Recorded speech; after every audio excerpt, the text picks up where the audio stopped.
Welcome to Value-Based Care Insights, brought to you by Lumina Health Partners, a national healthcare consulting firm focused on improving the strategic, financial, and operational performance of provider organizations.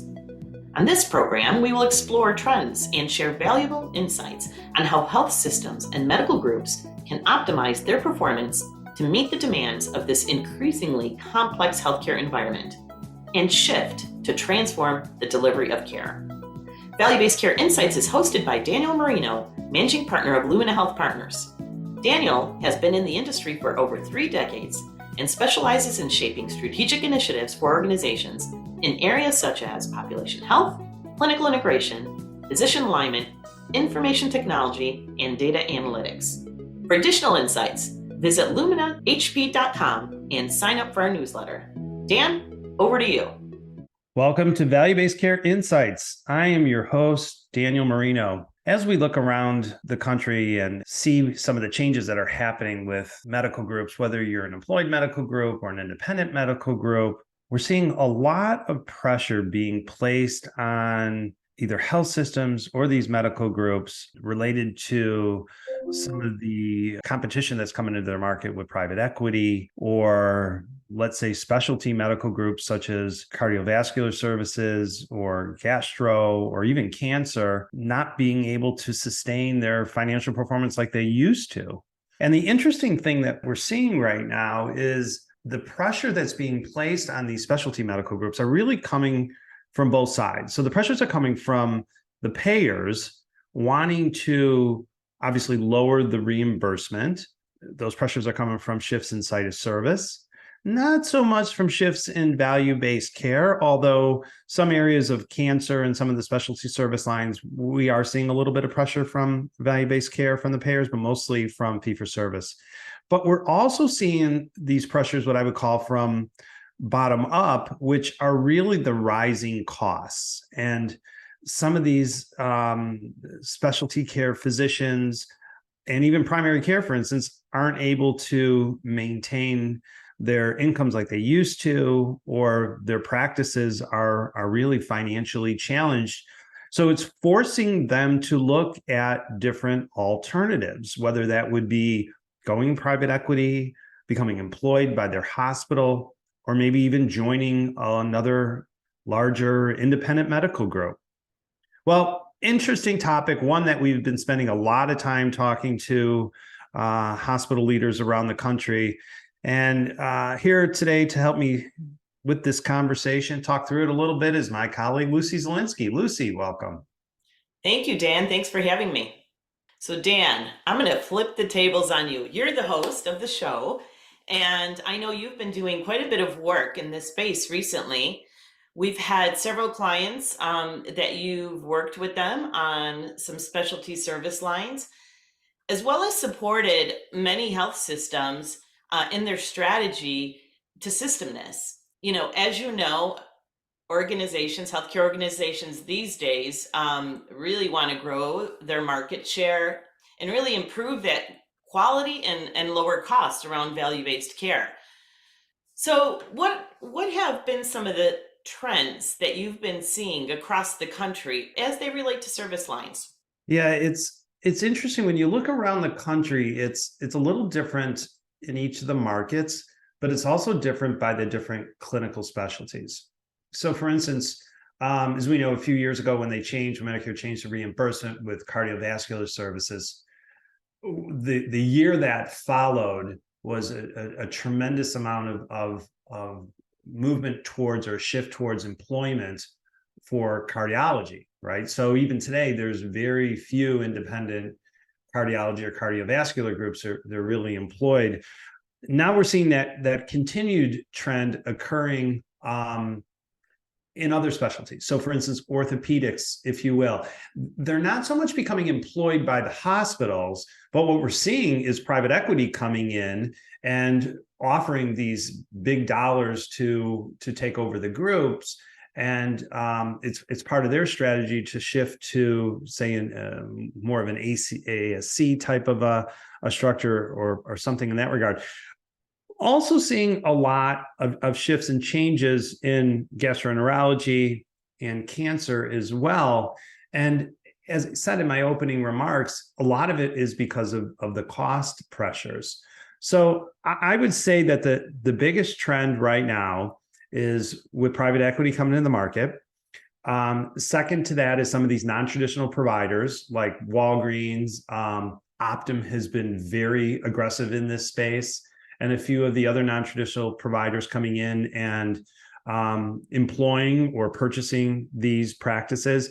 And then third, they are looking to either the health systems or other independent groups in their market to merge or to form some type of joint venture. Mm-hmm. And Dan, I think many of these health systems are achieving this systemness through strategy-driven service lines. And what do you think are those goals, those top goals for these service line structures? Well, yeah, you're right. I think that the systemness that we're seeing here is taking on a couple of different forms. It's not necessarily employing these medical groups. It's creating these strategic partnerships, right? So Right. it's not a single solution like it was a number of years ago when cardiovascular became employed. So we're seeing different types of strategic partnerships. And that's important to understand within the strategy as leaders are thinking about how to protect particularly the specialty services within their community. So, I think your question's a good one. What, at the end of the day, what's the goal? Well, the goal is to make sure that you have a sound relationship between the specialty providers, especially if they're independent, right? These cancer, oncology groups or ENT groups or orthopedics, if they're independent, you as a hospital leader want to make sure that you have this strong relationship. And even for the leaders of these specialty service lines or these independent medical groups, you also want to make sure that your financial position is protected. So the goal is to create the relationship, but you have to do it in a way that it's a win-win, right? Focusing on growth, focusing on cost management, focusing on ensuring that the financial performance and even the well-being of their physicians, if you will, are really improving and not necessarily creating more pressure on these individuals. Yeah, Dan, and I think quality is probably another one, just really improving those clinical outcomes as well as that patient experience. Because as you know, when you have a whole bunch of groups doing the same procedures, there's a lot of variation. They're doing it different ways. So clinical variation, I think, is definitely a challenge with multiple groups. So I think this is where service lines come into play as well. Yeah, you're absolutely right. And focusing on clinical variation reduction is important, certainly when you think about shifting to value-based care, but also in managing costs. The other thing that I think is a big driver here, Lucy, is these strategic partnerships that you begin to create helps you solve the access issue. And right now, there is a significant undersupply, if you will, of physicians, of providers by clinical service lines. And there's an over demand by patients, right? I mean, in some cases, orthopedics, it takes 3 months to get in to see an orthopedic physician.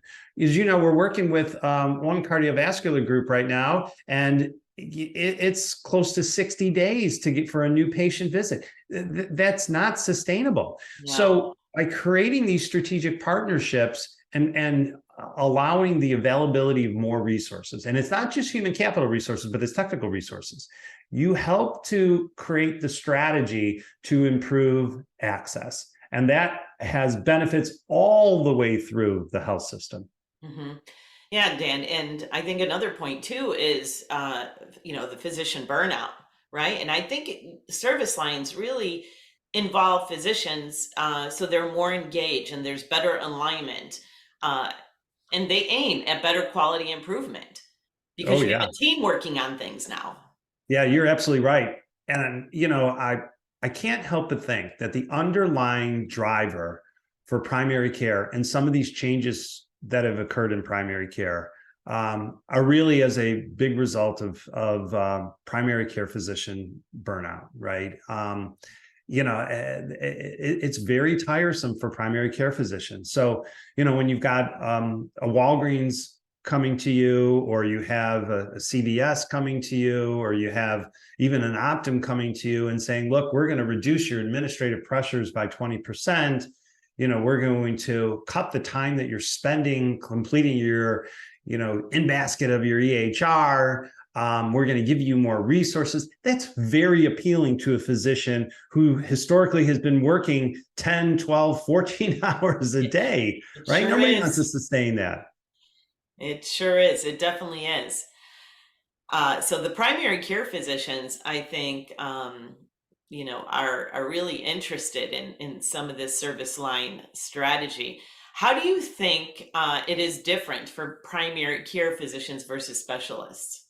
Well, I think for primary care, as we talked about, I think the drivers, the incentives are a little bit different. They're focusing on creating a better, let's say, life environment for themselves, improving their well-being. And then I think for specialists, it's really about maintaining their financial performance and maintaining what they've built, particularly if you have a specialty group like cancer, who, has been around for 20, 25 years, they're independent, they may lead the market. They want to make sure they can continue to grow. So when you think about that, the strategic implications and the directions that you go are slightly different for primary care than for specialty care. So it's important for leaders to really begin to think about what are those drivers that are going to create the right levels of success. And the question that you asked, I think, is a good one. Really focusing on what's the goal as we start to advance our clinical service lines. Mm-hmm. Yeah. So what is the goal? Like, what would you say would be the top goal for especially for primary care service lines? Well, I think there's a couple of things that are impacting that goal. I think you have to look at what the reimbursement is in your market, and how proficient value-based care is in your market, particularly risk-based contracts. So I had the opportunity not too long ago to talk with an administrator, a physician administrator, actually, of a large health system, that they're taking a very interesting perspective with their primary care. What they're actually doing, they've got probably 150, 200 primary care physicians. They've actually carved their primary care out of their fully multi-specialty employed medical group, and they've created primary care as a separate entity. And they've done that for one main reason. It's because these full risk global capitation contracts are really advancing in their market. So they're basically saying to their medical groups, to their specialists, and to primary care, look, primary care, we're going to give you the ability to manage this. We're going to give you the autonomy to really not only treat the patient, make sure you're managing quality, efficiency, and utilization, but we're also wanting you to take the lead on working with the specialists. And I'll tell you, so I sort of asked, once I heard the strategy, I thought it was really interesting, because obviously for a big health system, it impacts referrals, right? I mean, if I was the administrator, that's what I'd be thinking about. So I asked the question, well, how are the specialists responding to this? And he said, great. He says it's put sort of the specialists on notice that they have to think about delivering care differently. You need to focus on referral management, right? Following up with the PCPs, working through clinical pathways and protocols for their specialty to make sure that they are providing efficiencies of care. And to your point earlier, cutting down on some of that clinical variation reduction. So I think the primary care strategy in particular, it's not a one size fits all. It's really dependent on the market. It's really dependent on the reimbursement. It's really dependent on whether your primary care physicians are employed or whether they're independent. Yeah, and that makes sense, Dan. I think of MSSP, especially when organizations are in a model where they have downside risk. it's very critical that they manage that patient population. And what better way to do it is through a primary care service Right. line that addresses some of those chronic conditions that are throwing off some of those costs Yeah. and care, Yeah. putting care management services around those. Yeah, you're absolutely right. And then when you think of specialty care, it needs to be integrated. The strategy needs to be integrated, but it is a little bit different. The strategy for specialty care, I guess, it really depends upon if they're employed specialists or they're independent. If they're independent specialty groups, there's a lot more vulnerability there to have another organization such as private equity or some of these non-traditional providers come into your market and to employ them, right? Mhm. So that strategy really has to focus on how we can continue to support growth, how we can continue to create alignment with the health system or other providers in the market, so we are protecting the care that we're delivering to patients in that community. That becomes really critical. Mhm, mhm. And Dan, you and I have done quite a bit of work with medical groups in the past around strategy. And this just seems to me that medical groups should be considering some of these service lines as really a medical group strategy. Yeah, and it's interesting over the years, and we've been doing this for years. I bet you I've been working with medical group strategy for 20 some plus years at least. There historically has not been a lot of focus on growing this strategy of clinical service lines. And now with the pressures that are being placed on either the medical groups or the health systems or even the communities, there is a larger focus there. If you're just tuning in, I'm Daniel Marino, and you're listening to Value-Based Care Insights.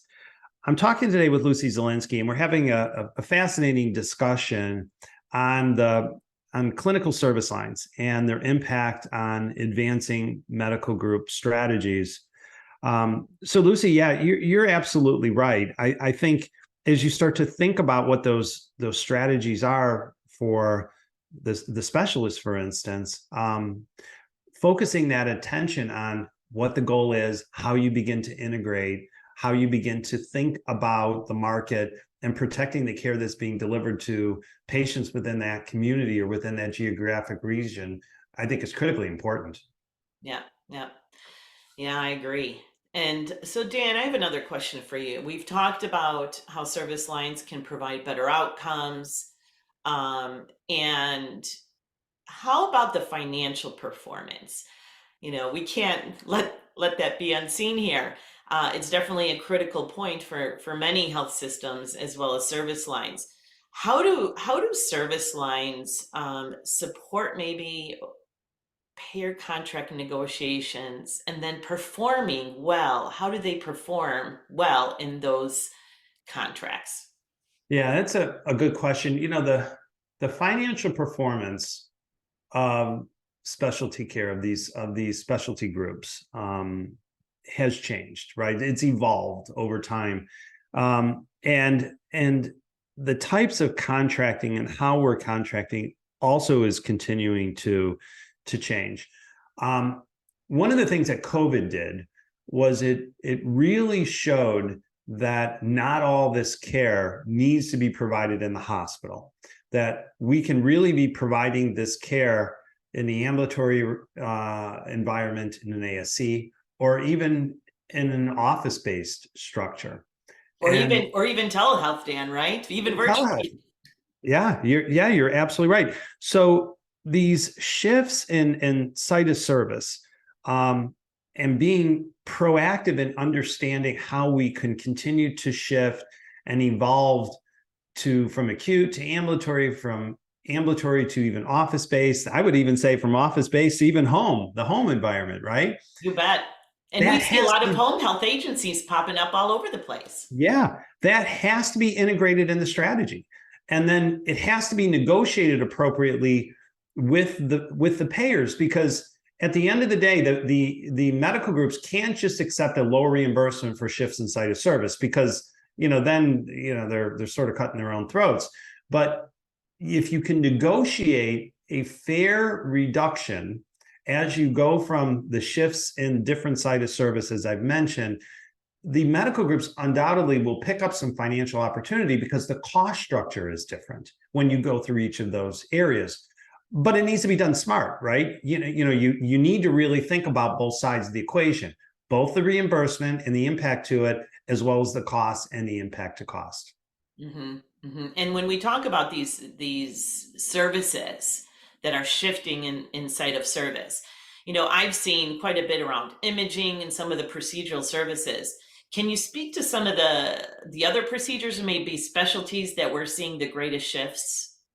Yeah, we're seeing these in the ambulatory arena, ASCs providing a lot more surgical services than they've used to. So, you in the past we may have single service line ASCs around orthopedics, or in some cases cardiovascular, or GI providing endoscopy, as they're in their own ambulatory arena. Now what we're starting to see is these multi-specialty ASCs really emerging, which I think is great, right? Because you're able to do a lot more with less.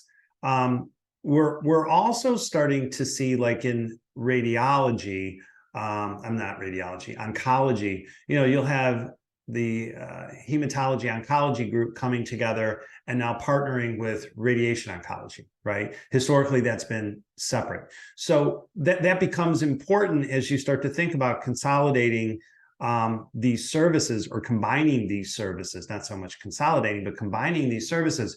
But you've got a contract around it, right? And you have to think about what that implication are, both to the competitors that are in the market, but also your growth strategy. Mm-hmm. I think I saw a recent statistic that, by 2030, that more than 80% of hospital outpatient department cardiovascular procedures could be allowed in ambulatory surgery centers. Oh That's a yeah, huge shift. it's a huge shift, and we're seeing that now. So we just got done working on a cardiovascular strategy, and a big part of that strategy was how they needed to continue to evolve the surgical services, the procedures, from an inpatient cath lab, if you will, to more of an outpatient cath lab, or moving, imaging to more outpatient. And as I said, I think this trend is going to continue. It's going to continue to more even office-based procedures. I had an interesting conversation with one of our clients who's an ENT physician, and he's actually going through his surgical, all his surgeries right now. He's looking at by CPT code, and he's actually having conversation with an anesthesiologist to say, what can we do in the office-based procedure versus ambulatory? Because the reimbursement is going to be the same, right? And he actually can bill some of the technical component around it, and it just improves his overall financial performance, and it's much better for the patient. Yeah, and isn't it fascinating that the physician is involved in looking at this? And I see these physicians being involved more and more and more in the strategy planning with systemness, with service lines, and so on. So having these dyad structures and triad structures of leadership, I think, is really key. Oh, How have you absolutely. seen these leadership structures change? I mean, obviously, we've seen physicians involved, right? Oh gosh, yes. And the physician leader has really evolved over the last couple of years quickly, and they're continuing to evolve very, very quick. And in some cases, it's putting the physician leader in a little bit of a difficult position because they've never had training around that. Yet the need for them to really step up, to be part of the strategy, to think about how they need to advance some of their clinical services in some type of a strategic partnership is absolutely critical. And what helps them with this is, to your point, is having a strong administrative partner that you can work hand in hand. Mhm. So, Dan, what advice would you have for these CMOs, chief medical officers, or administrators? Yeah, oftentimes folks will ask me, well, where do we start? And I think the place to start is having the conversation, right? Be proactive. Don't wait, because if you wait, there's going to be external pressures that are going to come into your market that are either going to come in and purchase these independent medical groups, or steal some of the employed groups and put them into a larger group. Have the conversations now. And yes, and Dan, those employed physicians are more likely to leave for better work-life balance you got at it. a retail clinic. Sometimes we've seen that happen quite a bit. Oh yeah, you are absolutely right. Have the conversation. Create the strategies. The strategy, it's not like the strategic plans need to be a 10-year strategic plan, right? It's a 1-year, 3-year strategic plan. Have the conversation. And especially if you're working with an independent medical group, you do not have to talk about merging.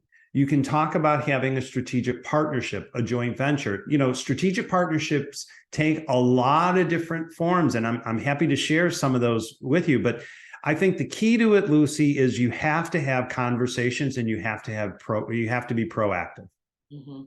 Yeah, Dan, it sounds like having conversations with the physicians, with the multidisciplinary team, is definitely important to start planning on where should you start, what service lines make the most sense for your organization, and then how to go into some of these value-based contracts, because there's typically better performance when you're managing the whole service line. Oh, you are absolutely right. I mean, so many components, so many implications that you really need to consider. And it's fascinating to see where these clinical service lines, these independent specialty care groups are going to go.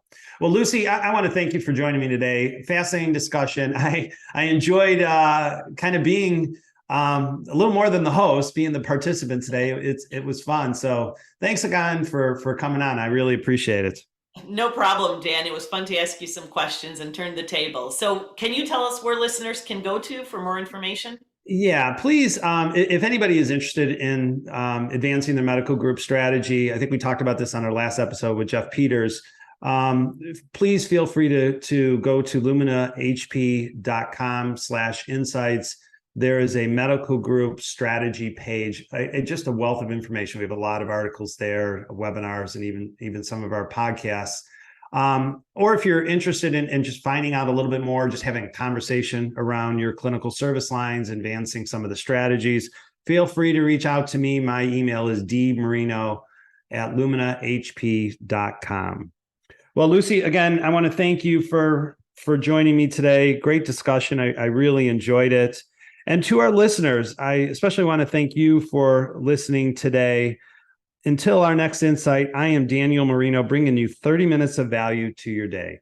Take care. Are you at a crossroad with value-based care? Do you need to chart a future strategy or improve your organizational performance? Visit us at luminahp.com to learn more about our consulting services and leadership development programs. Also, you can sign up for our newsletter on our website and follow us on Twitter and LinkedIn. For more information about value-based care insights, visit the programs page on healthcareradionow.com or luminahp.com. Join the conversation using our hashtag VBC Insights. We are Lumina Health Partners. Thank you for joining us today. Until the next value-based care insight, stay well.